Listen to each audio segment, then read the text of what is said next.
Corona के समय करोड़ों लोगों को अपनी जान गंवानी पड़ी थी। प्रायः प्रत्येक चौथे घरों से एक व्यक्ति की मृत्यु कोरोना के समय होते लोगों ने देखा है। लेकिन इस महामारी ने लोगों को अपने स्वास्थ्य के प्रति जागरूक रहने की शिक्षा अवश्य देकर गई। इसी महामारी के समय आम लोगों को सप्त चक्रों के महत्व की जानकारी मिली। पहले 1,00,000-2,00,000 में 1-2 व्यक्ति ही कुंडलिनी जागरण विधि से पूर्ण स्वस्थ रहने के रहस्य को जानते थे। 1,00,000-2,00,000 में एक ही व्यक्ति चक्रों को एक्टिवेट करके स्वयं को तंदुरुस्त रखते थे। आज परिस्थिति बदल चुकी है। अधिकांश लोग प्रकृति के इस अमूल्य वरदान से वाकिफ है और बहुत बड़ी संख्या में लोग चक्र जागरण विधि को अपनाकर स्वास्थ्य लाभ पा भी रहे हैं। ये तो बड़ी खुशी की बात है कि लोगों में अपने स्वास्थ्य के प्रति जागरूकता बढ़ी है। खासकर आज पूरी दुनिया के लोग अपने 7 चक्रों के रहस्य को जान गए हैं और इस पद्धति को अपनाकर स्वास्थ्य लाभ भी पा रहे हैं। इसका श्रेय मुख्य रूप से YouTube को जाता है। 7 चक्रों को एक्टिवेट करने के लिए अधिकांश लोग सही समय का चयन नहीं करते हैं, जिस कारण उनका मेहनत तो बेकार हो ही रहा है, चक्र जागृति पर से उनका विश्वास भी डगमगा रहा है। इसका कारण है गलत समय चक्र जागृति शुरू करना। दोस्तों, आज मैं बता रहा हूँ आज्ञा चक्र को कब जागृत करना चाहिए। मैं हूँ NP सुशील और आप इस वक्त देख रहे हैं अपना पसंदीदा चैनल नागा 3AM @333 है। आज्ञा चक्र, थर्ड आई चक्र क्या है? आज्ञा चक्र हमारी 7 महत्वपूर्ण चक्रों में से भी एक सबसे महत्वपूर्ण चक्र है। प्रायः लोग इस चक्र को गलत समय पर जागृत करने की कोशिश करते हैं, इसीलिए सफल नहीं होते हैं। भारत और नेपाल जैसे देशों में आज्ञा चक्र को एक्टिवेट करने का सबसे उपयुक्त समय है मध्य मार्च से मध्य मई तक। इस 2 माह में जो लोग भी आज्ञा चक्र को सही तरीके से जागृत करते हैं, उनका आज्ञा चक्र जागृत हो जाता है। इस समय आज्ञा चक्र को एक्टिवेट करने पर केवल 28 दिनों में यह एक्टिवेट हो जाता है।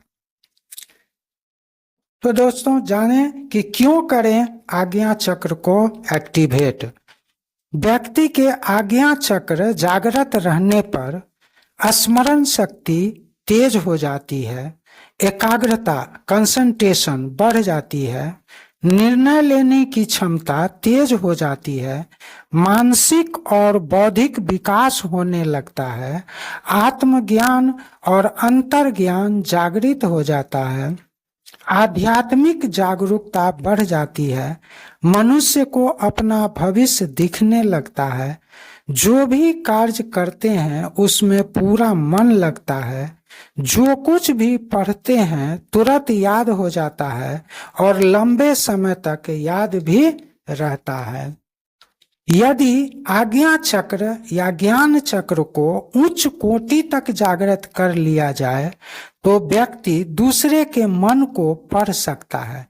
इसीलिए सभी माइंड रीडर अपनी आज्ञा चक्र पर प्रतिदिन मेहनत करते रहते हैं, जिससे उनकी 6ठी इंद्रियां खुल जाती हैं और अपने निरंतर अभ्यास के बदौलत वे दूसरों के मन की बात को पढ़ लेते हैं। इसी कठिन अभ्यास से माइंड रीडर दूसरे के मन में चल रही बातों को बता देते हैं। मूलाधार चक्र से चलने वाली तीनों पवित्र नाड़ियां ईरा नाड़ी, पिंगला नाड़ी और सुषुम्ना नाड़ी आकर आज्ञा चक्र पर मिलकर त्रिवेणी का निर्माण करती हैं। जो भी साधक आज्ञा चक्र पर निरंतर परिश्रम करके उसे जागृत कर लेते हैं, उनकी तीसरी नेत्र खुल जाती है। अपनी इस शक्ति से वे भविष्य को देख सकते हैं। आज्ञा चक्र हमारी रीढ़ की हड्डी पर स्थित छठा चक्र है। यह मूलाधार चक्र, स्वादिष्ठान चक्र, मणिपुरम चक्र, अनाहत चक्र और विशुद्धि चक्र से ऊपर स्थित है। आज्ञा चक्र पर गुरु अर्थात शिव जी का वास है, इसलिए इसे गुरु चक्र भी कहा जाता है। इस चक्र को जो भी व्यक्ति जागृत कर लेता है वह सदा शिव जी की निकटता महसूस करने लगता है। विद्यार्थियों के लिए आज्ञा चक्र जागृत करना बहुत ही जरूरी होता है, क्योंकि आजकल अधिकांश विद्यार्थी एकाग्रचित्त होकर पढ़ नहीं पाते हैं। तो जो भी विद्यार्थी अपना आज्ञा चक्र जागृत कर लेते हैं वे एकाग्रचित्त होकर लंबे समय तक अध्ययन कर सकते हैं तथा उसे लंबे समय तक याद भी रख सकते हैं। क्या होता है जब व्यक्ति का आज्ञा चक्र अवरुद्ध या विकृत रहता है? तो जानते हैं इस चक्र के विकृति के लक्षण। आज्ञा चक्र विकृति के ये सामान्य लक्षण हैं: सिर दर्द रहना, नेत्र संबंधी विकार होना, मस्तिष्क संबंधी विकार, नींद नहीं आना, हमेशा भ्रमित रहना, जीवन का कोई उद्देश्य नहीं होना, अवसाद, चिंता, संकीर्ण सोच, हार्मोनल असंतुलन, कठोर स्वभाव, अहंकार, भय एवं सदा उदास रहना आदि। आज्ञा चक्र को जागृत करने पर एक गहरा आध्यात्मिक अनुभूति होने लगता है।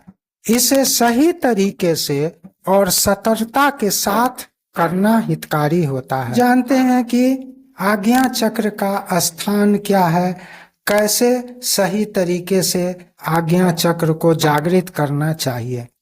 आज्ञा चक्र का स्थान हमारे दोनों भौहों के मध्य त्रिकुटी के पास होता है। इसे आप स्क्रीन पर देखकर समझ सकते हैं। इसकी आकृति दो पंखुड़ियों वाला कमल है। इसे भी आप स्क्रीन पर देख सकते हैं। इसका रंग जामुनी है। आज्ञा चक्र पर गुरु अर्थात शिव का वास होता है। इस चक्र को जागृत करने के लिए ओम बीज मंत्र का जाप इस प्रकार करना चाहिए।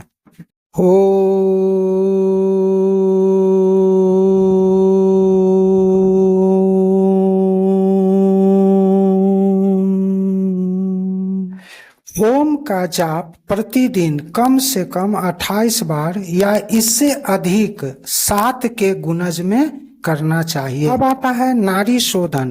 किसी भी चक्र को जागृत करने से पहले नाड़ी शोधन करना अत्यंत आवश्यक है।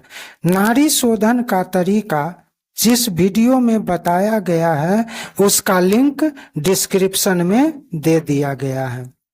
नाड़ी शोधन करना क्यों जरूरी है? रीढ़ की हड्डी पर स्थित तीनों पवित्र नाड़ियां ईरा, पिंगला और सुषुम्ना नाड़ी मूलाधार चक्र के पास से अलग अलग निकलकर आज्ञा चक्र पर आकर मिल जाती हैं। जब नाड़ी शोधन करते हैं तो नाड़ियां साफ यानी क्लीन हो जाती हैं।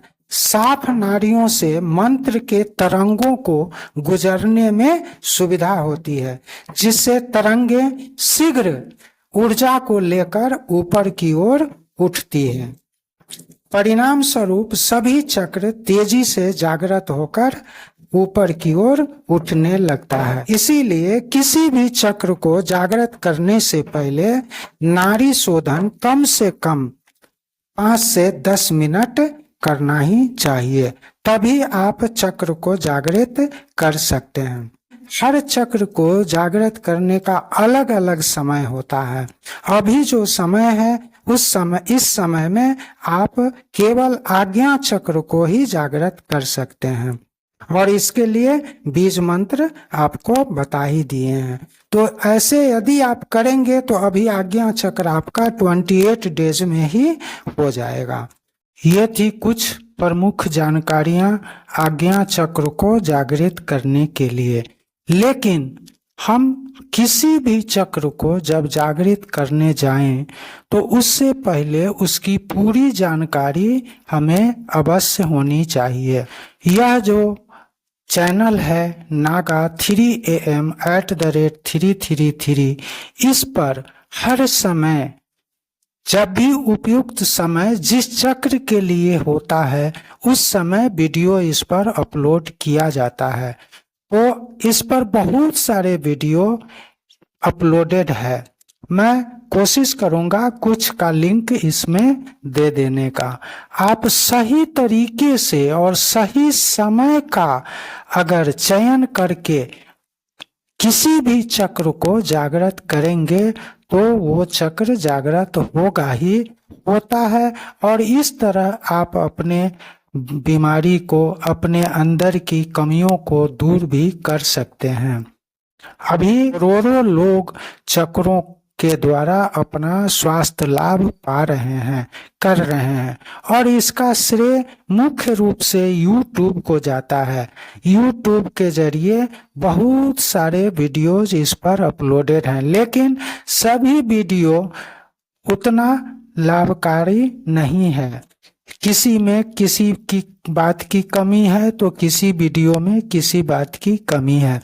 यदि आप संपूर्ण जानकारी चाहते हैं सही और इसको अपनाकर स्वास्थ्य लाभ चाहते हैं तो इस चैनल पर अपलोडेड वीडियोज को देखें और इससे आप सही तरीके से सही समय पर करें तो निश्चित रूप से आप अपने उस चक्र को जागृत कर सकते हैं। यदि अभी तक आपने चैनल को सब्सक्राइब नहीं किया है तो कृपया चैनल को सब्सक्राइब करके रखें, क्योंकि हमेशा चक्रों के बारे में जब भी जिस चक्र की जानकारी हमें देनी होती है मैं इस पर वीडियो अपलोड करता हूं। अभी आज्ञा चक्र को जागृत करने का समय है, इसलिए आज्ञा चक्र की जानकारी दे रहा हूं। और इससे पहले भी 2-3 माह पहले भी वीडियो आज्ञा चक्र पर अपलोड कर चुका हूं, वहां भी समय बता चुका हूं। मैं समझता हूं कि आज का वीडियो आपके लिए ज्ञानवर्धक अवश्य रहा होगा। यदि ज्ञानवर्धक रहा है तो वीडियो को जरूर लाइक कर दीजिएगा, चैनल को सब्सक्राइब कर दीजिएगा और अपने दोस्तों में भी शेयर कीजिएगा। एक बेल आइकन होता है, उसको आप क्लिक करके ऑल का बटन जरूर दबा दीजिए, तो वीडियो अपलोड होते ही आपके पास इसका नोटिफिकेशन चला जाएगा। तो मिलते हैं दोस्तों अगले वीडियो में नई जानकारी के साथ। तब तक के लिए नमस्कार, जय हिंद, जय भारत।